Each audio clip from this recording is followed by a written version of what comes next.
আমরা আসছি এখন জান্নাতুল মুআল্লা হযরত খাদিজা রাদিয়াল্লাহু তাআলা আনহু, যেখানে শাহিদ রাসূলুল্লাহ সাল্লাল্লাহু আলাইহি ওয়াসাল্লাম নবুয়ত প্রাপ্তির পূর্বের থেকে নবুয়ত প্রাপ্তি পর্যন্ত দীর্ঘ সময়ে আল্লাহ রাসূল সাল্লাল্লাহু আলাইহি ওয়াসাল্লামের সঙ্গিনী হিসাবে যিনি ছিলেন, যিনি সেই হিরা গুহায় কোরআন নাজিলের পাহাড়ে এক উচ্চতায় খাবার নিয়ে যেতেন আল্লাহ রাসূল সাল্লাল্লাহু আলাইহি ওয়াসাল্লামের, যে সেই কবর, সেখানে আসছি আমরা কোন এক কবর জিয়ারত করার জন্য। জান্নাতুল মুআল্লা যাকে বলা হয়, আল্লাহ রাসূল সাল্লাল্লাহু আলাইহি ওয়াসাল্লাম যাকে নিজে সালাম জানিয়েছেন জিবরাইল আলাইহিস সালামের মাধ্যমে, আমরা আজকে সেখানে আসছি। আল্লাহ রাব্বুল আলামিন আমাদের সকলকে কবুল করে নেক।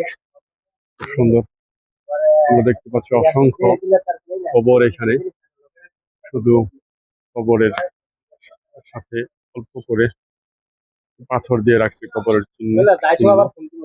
আল্লাহ, আল্লাহু আকবার।